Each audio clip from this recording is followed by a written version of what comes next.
Okay, so we'll continue. What I'm going to do in the final hour is I'm going to show you. So we wanted to show how to get interactive proofs for delegations, coefficient number. We showed how to get. I'm okay. Okay. No. Okay. We showed how to go from PCPs to delegation. And now, in the final hour, I'm going to show you how to go from MIP, multi-proof interactive proofs, to delegation. Okay, so as we started, we said... Whoa, lachlich. Okay, oh, lachlich. Okay, no, it's really loud.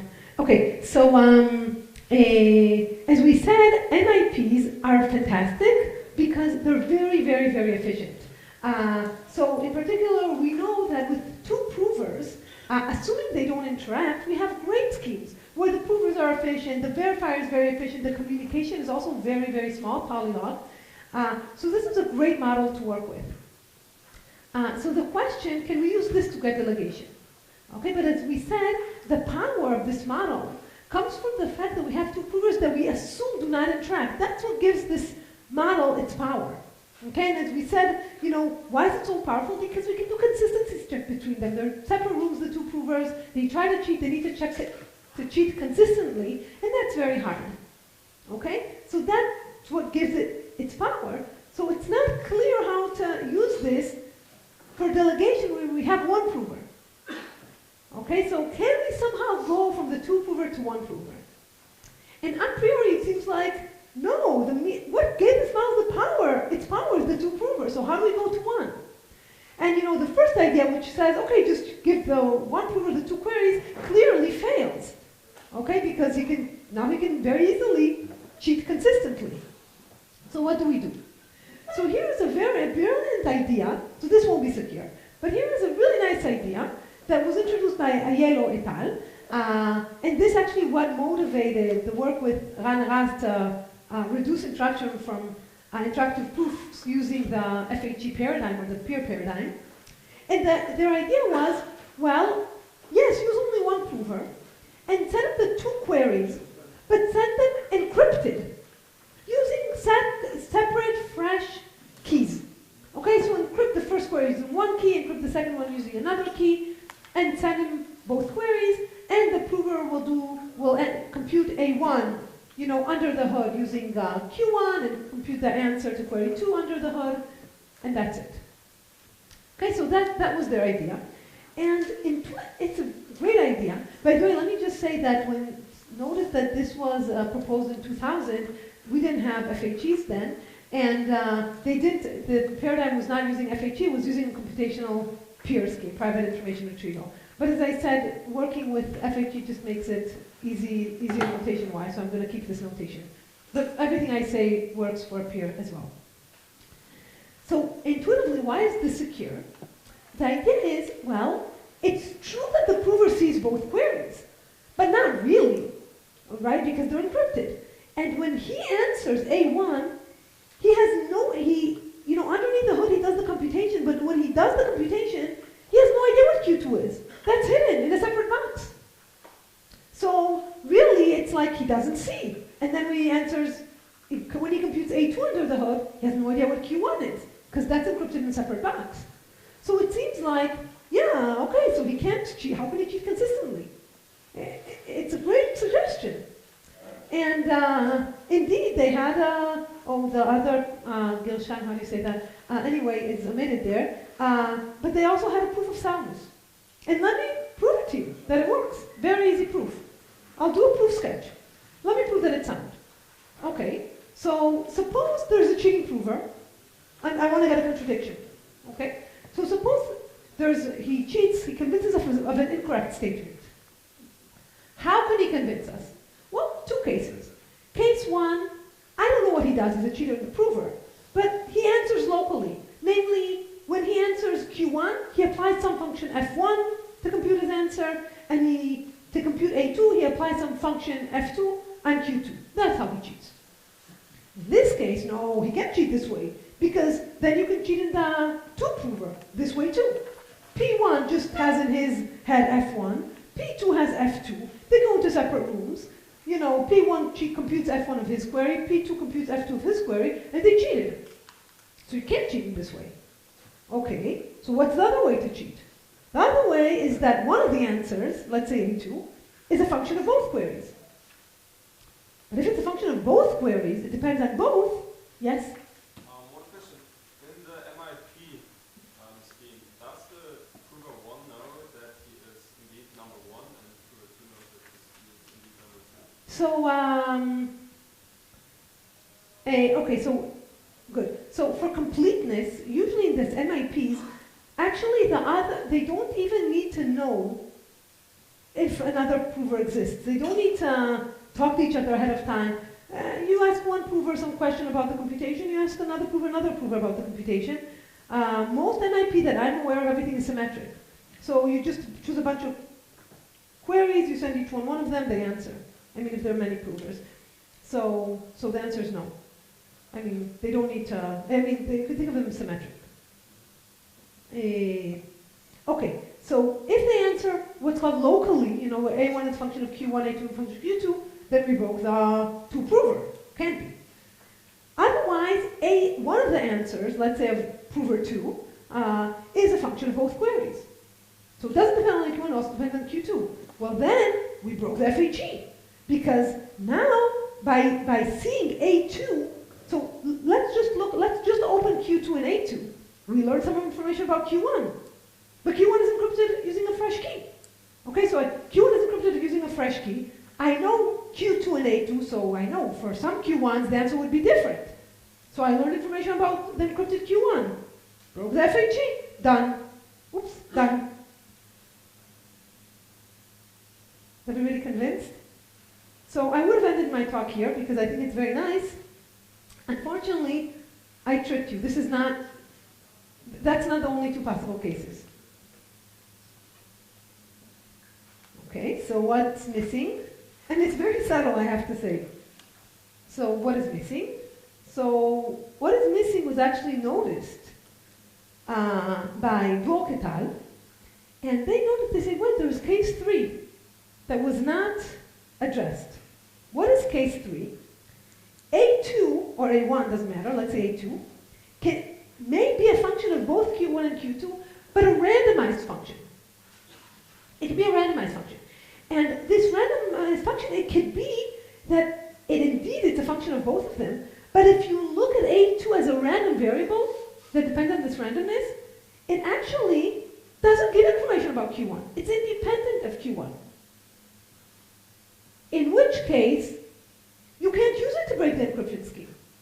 You see A2, but it's a randomized function, and as a random variable is independent, when you open it, you don't get any information about Q1. So you can't break the encryption scheme. Okay. At first, this case 3 seems like weird. You can say, wait, but can't we assume that the cheating prover is deterministic? We always assume they're deterministic. Where does this randomness comes from? And I'll tell you where it comes from. It actually it's in there. Why? Our encryption schemes are randomized. Okay, so when the verifier sends it in these boxes, if, now let's become cryptographers again and let's remember what these boxes are. It's encryption of Q1, encryption of Q2. Randomization is used in order when you generate encryption. So these messages are randomized. And so this answer, even if this cheater is deterministic, the answers may depend on, I don't know what this cheating does. He takes the ciphertext, add 1, multiplies by 700, and gives an answer. It uses the randomness of the encryption. So it's a randomized function. So even if this cheater is deterministic, the fact that the encryption is randomized, the answer may be a random function. Maybe. So case 3 is actually a serious case. Okay, so what does it mean? What do we do? So first, let's delve and understand this case a little deeper because it's a very interesting case, as I'll try to convince you throughout this talk, this hour. So first, this kind of attack where where A2 is a function of both Q1 and Q, we call it a non-local attack. Okay, the answer is not local. It depends on both queries. Okay, and where the answer is not local, but still, so it depends on another query, but it doesn't give any information of the other query, is what's called in the physics literature a no signaling attack. Okay, why is it called no signaling? Because A2 doesn't signal information about Q1. Okay, so let me just define this no signaling a little more formally. So what's a no signaling strategy? A no signaling strategy is a cheating strategy where the provers may collude. The answers may depend on both queries. So all the time I told you they don't collude in separate rooms, no signaling strategies allows them to collude. Okay, they can take answers depend on both queries, but they cannot collude arbitrarily. I'm going to tie their hands. And this is what I'm going to allow them to do. I'm going to tell you can answer, the answers can be a function of both queries. However, the answer 2, and the same thing goes for answer 1, but answer 2 should not signal any information about Q1 besides what's already known from Q2. So if you see Q2 and A2, the only thing you should know about Q1 is what you knew had you seen only Q2. Okay?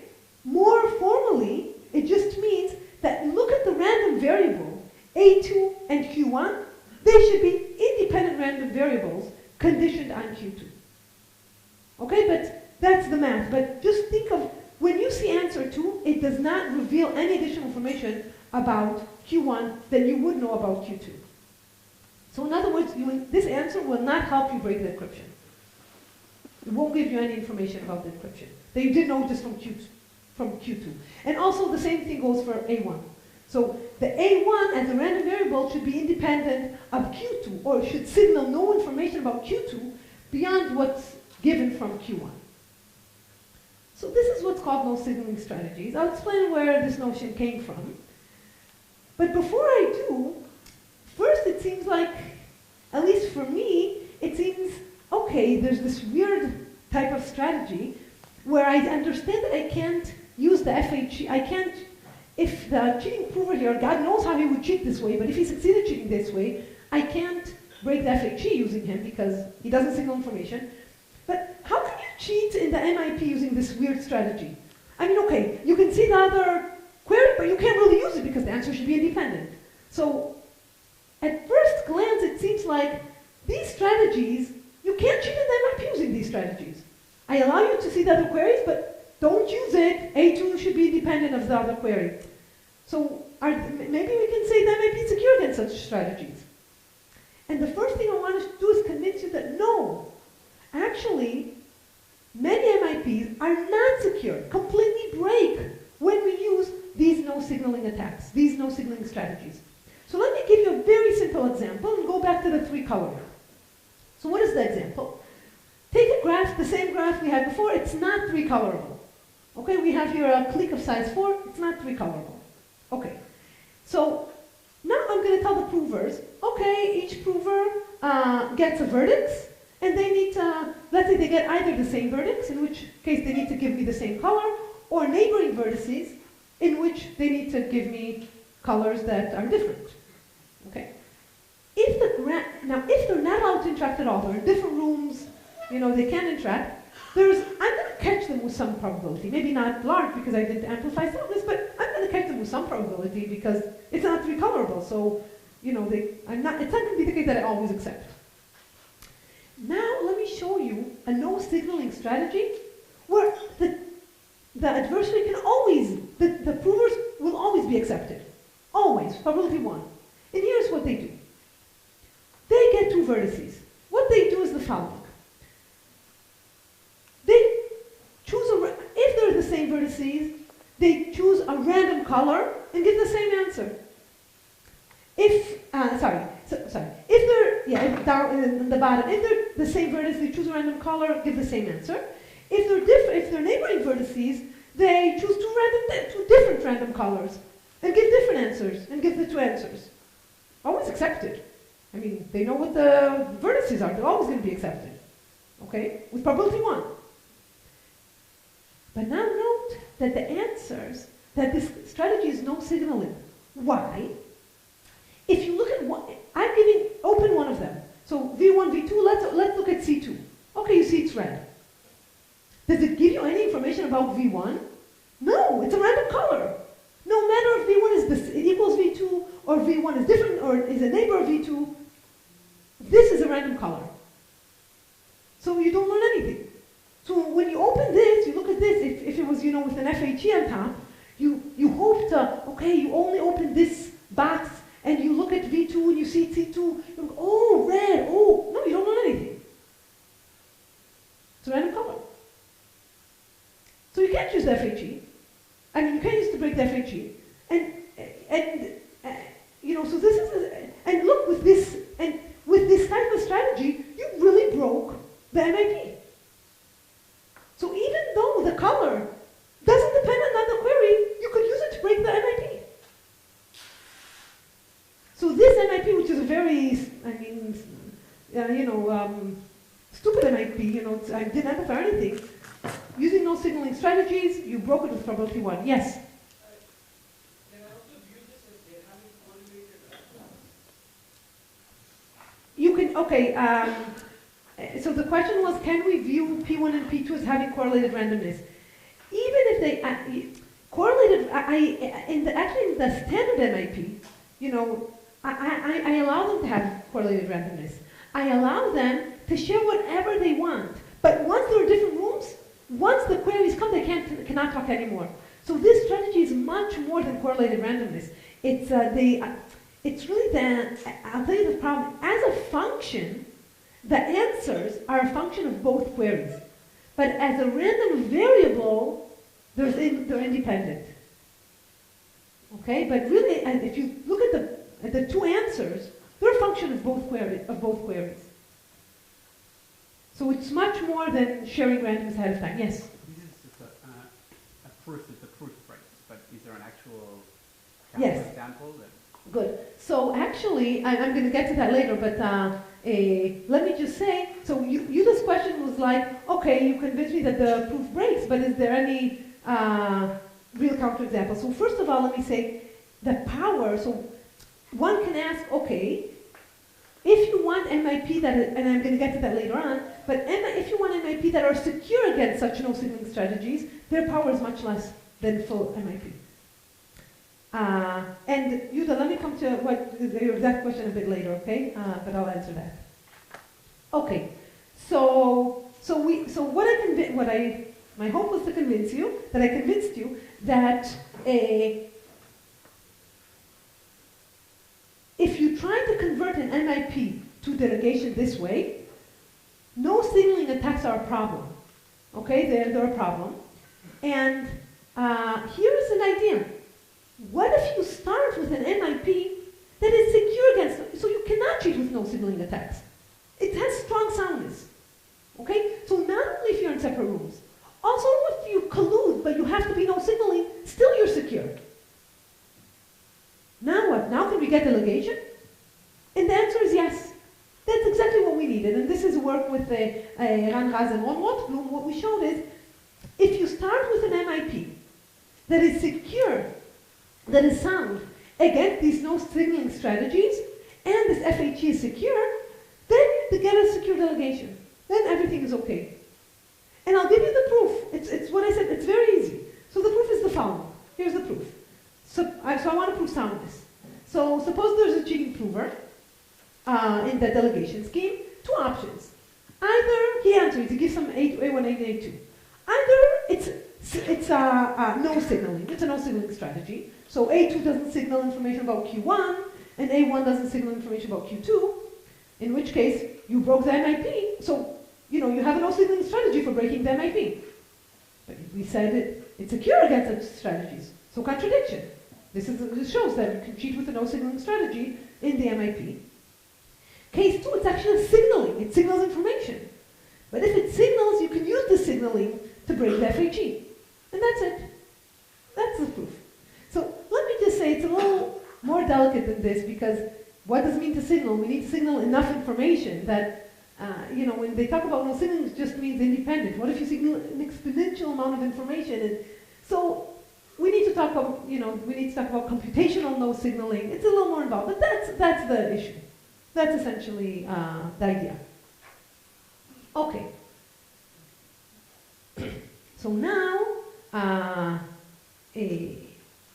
talked about this no signaling. Let me give you some background. Yes? Do you need no signaling MIP or some primitive coincidence with or the effective scheme if there is no signaling in the effective scheme itself?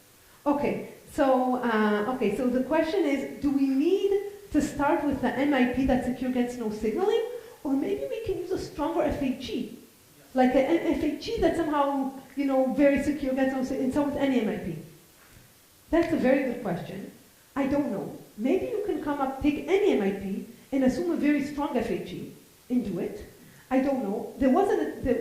People tried to do that, I know, but didn't succeed. But I don't know. It's a very good question. My guess is the answer would be yes if you assume too much on the FHE. So if you assume extractability, blah, blah, blah, then probably the answer would be yes. So the question is, can you do it under, reasonable assumptions? Or that I really don't know.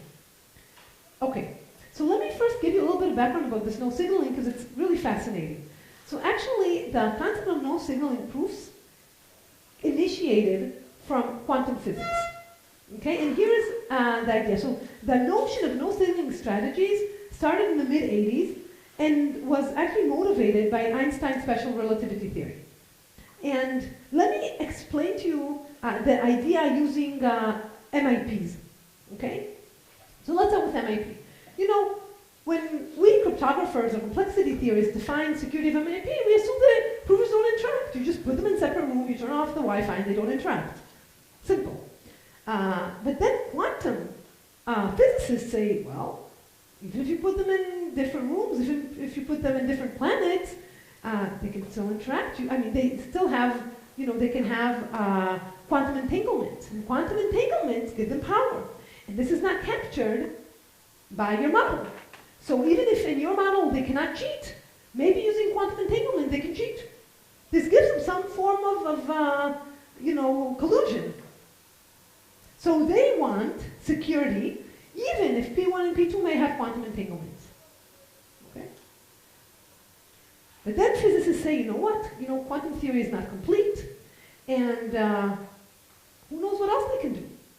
So I don't want to assume they may have all this physical power that we're not aware of. The only thing I'm willing to assume is that they do not transmit information, because information cannot travel too fast. And if they're really far, like at different planets, then they cannot transfer information. Okay, because then we can talk with our ancestors. So that's the only thing I'm willing to assume. I don't want to rely on any, theory now that may change. And that's what motivated them to define no signaling strategies. So no signaling strategies is a type of strategy that captures any futuristic, physical model, assuming that you believe in Einstein's special relativity theory.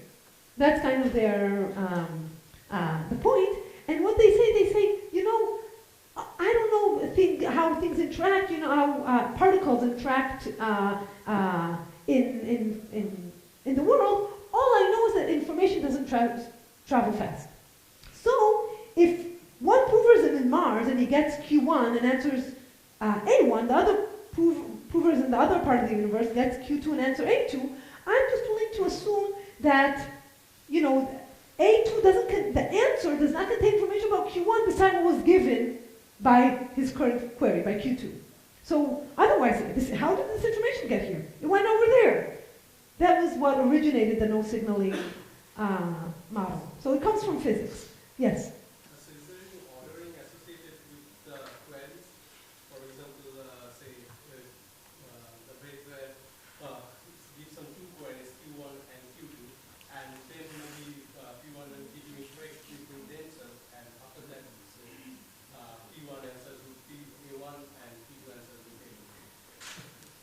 So I'm not sure I understood the query, the question. So in the MIP, the queries are usually, they're not ordered. You can think of two queries are generated, they're sent in random order. One gets one, the other gets another query.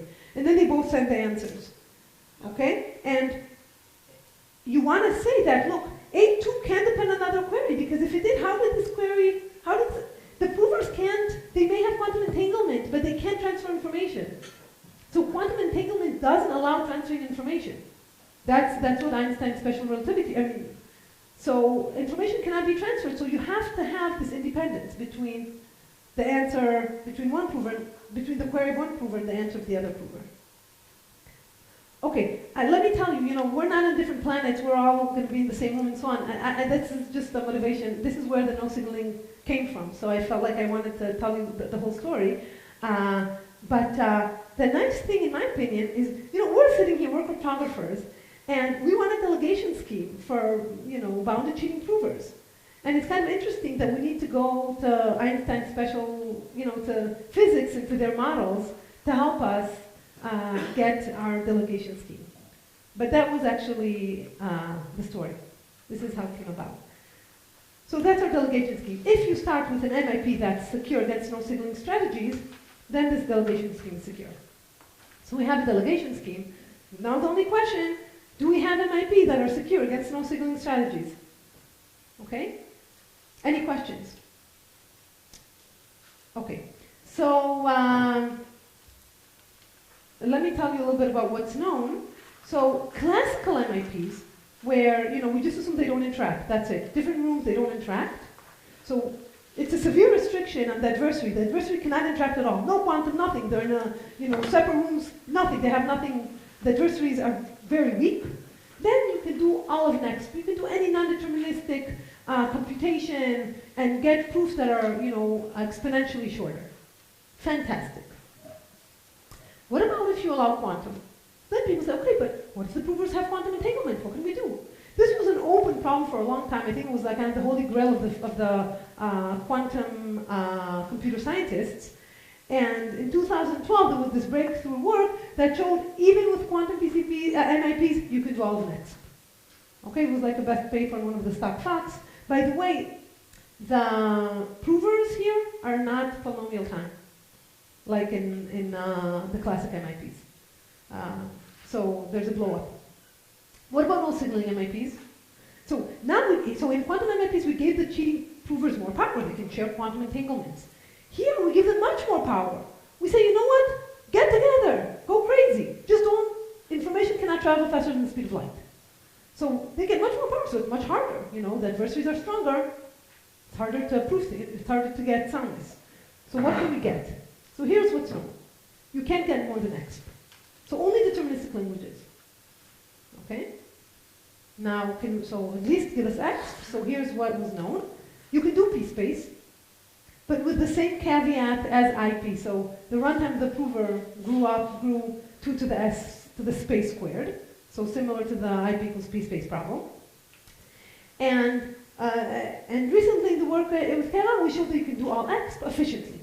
So, essentially what we want. We have a no signaling MIP where the prover's runtime only grows polynomially, the verified runtimes only grows in a small amount, and the communication is short. So what we want, and then we can use that to get delegation. Okay? So now let me go back to Yuda's question, which was, okay, if you start with no signal MIP, you have a proof. But if you don't start with if you have your NMIP, is there a counterexample? I mean, is it just we don't know how to prove, or can we, do we have a counterexample? So the answer is, I don't know. I think this year in Simons, I think there was, people worked on it and they made progress to show a negative result, that there's actually an MIP and an encryption scheme where it's just, the delegation is broken, but I'm not sure if. So I think the bottom line is, we don't know, but I think some people know more than I do. Okay. So good. So this closes the other box. So what I want to do in the remaining time that I have is I want to talk about. So that's all I wanted to say about delegation, computation delegation. But remember when I started, I talked about delegating data. So when I started the talk, the first hour, I mentioned that, okay, yes, we want to you want to give the cloud a function in X, but many times this X is huge. Okay, so you actually want, it's not, you don't only delegate computation, you also delegate memory or data. So you want the cloud to store for you some information. Okay, so your X is actually huge. You give it to the cloud, you don't have X anymore. And now, you don't want, verifying should not be this, you can't run in the time of your entire data, that's huge. You want to run in some security parameter. So here, copy the security parameter. That's it. And also the prover, if he also shouldn't search your entire memory. I mean, most often, actually the memory is huge and the runtime of the function can be small. Because, you do a RAM machine, so you only look at part of the inputs. You don't need to look at the entire input, the entire memory. The prover needs to always maybe sometimes look at different parts of the input. That's it, of the memory. So you really want the prover to run like the RAM time, the RAM running time. And there can be an exponential difference between the RAM time and the training machine time when the memory is so big. Okay? So this is really what we want to get. And so let me tell you a little bit more about a bit more formally. So here we have a user. He has a huge memory or data. He doesn't want to store it because he cannot. So what he's going to give this huge data to the cloud. Okay, the cloud will store it, and he will need to save something because otherwise if he just erases all of it, how can he verify anything? So he's going to keep like a short digest. Think of it as a hash of his entire memory. And that's it. He'll forget about his memory. All he has is the hash. And now what we want is every time he wants to compute some function f on this memory, he asks the cloud, help me compute f, and the cloud will give him back f in a proof. And the user should be able to verify this proof using his small hash. Okay, he can do that many, many times. He can compute many functions on this memory. That's what we want. Question? Okay, and these computations, they also update the memory. Okay, so a function can be, think of it as a kind of a RAM execution. So, these functions can also update memory. Erase things from memory, update, add. Okay? And so he may need to update the hash, but we want all this to be efficient. Okay? And again, we want each time verifying the proof should be very efficient, only depend on the security parameter, and proving should be like the RAM running time. Okay. So let me tell you what's known about this area of delegating data in computation. Okay, so there's quite a bit that we did in this area. So the first thing I want to talk to you about is how we delegate memory. Okay, so it's essentially that. But so there's a bunch of work on memory delegation. But the work on memory delegation is essentially what I mentioned before, but the prover runtime is not the RAM. It's like the Turing machine. So even if you want to delegate functions that do binary search, so the real cloud only needs log time in the memory, with the memory delegation works, we'll need to run in the entire memory. Okay? So just historically, memory delegation corresponds to the case where indeed the verifier delegates this entire memory, but the poor prover all the time needs to run over the entire memory. Okay, and there, using the Kalai work, we can get with 2 messages all of P. Let me mention that if you are willing to get only 4 messages, then Kilian Mikali does the work for you. It allows you to delegate the entire memory. Because what you do, you just give Kilian Mikali the entire memory, you save a hash, and then, every time you send them a request, it's essentially for NP. The proofs there are for NP, so they just work as is. Yeah, yes? In such a case, it's runtime, no? Because you can just fetch from memory the things you need. Yeah, it's going to come in the next RAM. Okay. Yes, you're right. In such case, it's runtime. Yes. Okay. So actually, the delegation from IP when you squash GKR, you can get already memory delegation, because if you remember in GKR, you don't actually need the entire input. You only needed a random point in the low degree extension to verify. So you just keep kind of a random point in the low degree extension and use that to verify. So it already, as is, kind of gives you memory delegation. And also Kalai, which I didn't explain the MIP, the no signaling MIP there, but it also has that property, that the verifier doesn't need to actually know the entire memory, it's for free. All he does is to verify is check a random point in the low degree extension of the input. So it kind of, you get it for free. Okay? So what about delegation? So random delegation is kind of what we really want for delegation. And there, oh, I didn't write the for, sorry. Okay, so Kinyan Mikali gives you 4 message for RAM. You can use it for RAM with 4 messages. With 2 messages, you can, we know how to do it for deterministic languages. So we have RAM delegation, you delegate the entire memory, you can do any deterministic language with, probably blow up, with good blow up, theoretically speaking, under LWE, which is a standard cryptographic assumption, though it's great. Now let me point one issue with this RAM delegation that it's actually something that I did talk about throughout the talk, but I want to emphasize now. Throughout, when I talked, I said I don't care about secrecy, only soundness. It's not that I don't care about secrecy, I really care about secrecy, but I'm focusing now on just soundness, on correctness. But why am I willing to put secrecy aside without even worrying about it? The real reason is because we can take any delegation scheme and make it secret. In a kind of, essentially I just commit to everything and then I give a zero knowledge proof. I can do things, use standard techniques to make it secret. Okay? In RAM delegation, I don't know how to use standard techniques to make it secret. I really don't. And the reason I don't know how to use standard techniques to make it secret is because, so I want the prover not to learn anything. I want him to compute things for me, but not to learn anything. Okay, I can give him my RAM encrypted. That's very nice. But now he needs to, I don't want him to look at my entire input, right? Because I want him to be RAM efficient.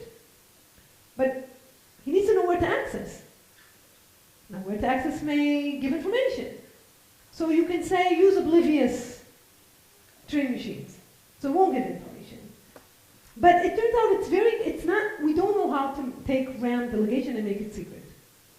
So, a caveat, we do know, there's a bunch of works, recent works, that do make it oblivious, but under IO, secret. So the prover doesn't learn what the query is, what the memory is, what the functions, the verifier wants what the memory is, but you need to assume indistinguishability obfuscation. How to do it secretly under standard assumption is a fantastic question. Okay, so these are kind of the 2 things related to delegation. Now I want to also mention 2 lines of works that are also very related to memory, to data delegation, but are different. Okay, it's not the same model, but I think it's very interesting model, very interesting works. I'm going to talk more about RAM delegation in the last 5 minutes. But so the other model that is very nice is that of proofs of proximity. So in memory delegation, I assume that I'm the user, I have a big memory, I give it to the cloud. Okay, and I keep a short digest, some hash. Proofs of proximity just say, it's not my data. It's NIH data, I don't know, medical data, or genome data, or whatever, it's not mine. It's sitting somewhere in the Broad Institute, or whatever. And I want someone to help me do computations on this data. But I don't have a short digest of this data. I never had that data. It's huge. I can't even compute a short digest of that data, ever.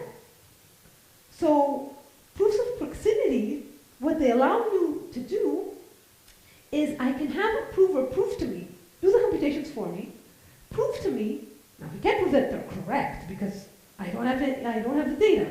But what I can do, I allow the verifier to access the data in a few locations. Okay, so he can access that data. And now the guarantee he gets is that the answer is, there's a database that's close to his database for which this answer is true. Okay, so for example, let's say I want someone to prove to me that, or to compute how many, smokers do we have in the US? Okay, and they come to me and they say some number. Average, 40%. I can never check that there's 40% because I'm not going to go throughout the database. But I can kind of, check that my database is close to something that has 40%. So that's a bad example because I can do it, that's a very simple calculation to do on my own. But take an expensive calculation that I can't do the calculation on my own by looking at a few points in the database, but I can check the validity, that it's close to the correct answer by reading a few locations in the database.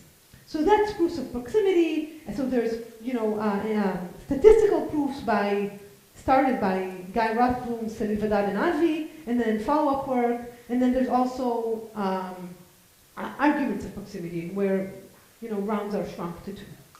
So that's work on proofs of proximity. And the last line of work that's also very, very nice is that on homomorphic signatures. So homomorphic signatures is also it's not really delegation, but it's a similar flavor. So what are homomorphic signatures? Homomorphic signatures, there's a lot of work on homomorphic signatures. I'm just looking at the last one where I give the parameters. What they allow us to do is essentially the verifier, you can think of him, he publishes a big database with each element is signed. Okay? Now the prover can compute any function of this database and sign the outcome. So he can kind of compute the signatures homomorphically. So it's just one message, it's small signed, it's fantastic. However, let me just mention, so the proofs are very short, but in homomorphic signatures that we have, the time it takes to verify a signature is like the size of the database. And so the verifier is not efficient. It's not, in that sense, it's not delegation. But the proof is very, very short. So it's kind of in between. For now, they have it for bounded depth under a very standard assumption, the SIS, which is, it's even weaker than LWE, so it's almost the same. There's a reduction both ways, one is quantum, one classical. But anyway, it's a very standard assumption. It's a great assumption. So for bounded depth computation, you have it under a very standard assumption. For if you want to go, but this is assuming also a very long public parameters. And if you want to shorten the public parameters, you need to go to the random oracle model. And let me say, if you're willing to use the random oracle model, you can use ideas of Kili and Mikali to get this too. So using Kili and Mikali, it's brilliant, you can get everything, but you're stuck in the random oracle model. Okay, so in the last few minutes, I just want to say a few words on the RAM delegation and how it works. The reason I want to show you how it works, I'm not going to say much, but I just want to say this also uses no signaling. Okay? The way we show RAM delegation is we first, like we did with delegating P, we first compute RAM delegation in the two-prover model. Okay, so we assume we have two non-interactive provers. Here is a user, he has a memory. He gives the two provers his memory. He forgets about the memory, he keeps a hash. And now this user gives queries, gets back answers. First we construct RAM delegation in this setting. Okay? This you can get from classical MIP gives you that. But we need one that's on against no signaling strategies. Why? Because if we get one that's on against no signaling strategies, then we can get delegation. Then we can just encrypt everything and get our delegation scheme. Okay? So one thing, and it works. I mean, I'm not going to show you the proof, but essentially the same idea for the previous delegation scheme gives you here RAM delegation. Well, not the same, but and one thing that I didn't show you is how you construct these MIPs that are secure against no signaling for the RAM and for without RAM, just for deterministic languages. And this, unfortunately, I'm not going to show because it's that could be another winter course. So I'm not going to show you that, but module that's kind of how things work. So let me just end with, and so you get this is secure against assuming this FHE or LWE will do, and collision-resistant hash. So under LWB, essentially. Okay, let me end with one final slide where so there's, in theory of computation, there's been a lot of work on delegation. I think really exciting work, especially, you know, we have a very nice body of work to build on, all the work on MIP and PCP and factive proofs.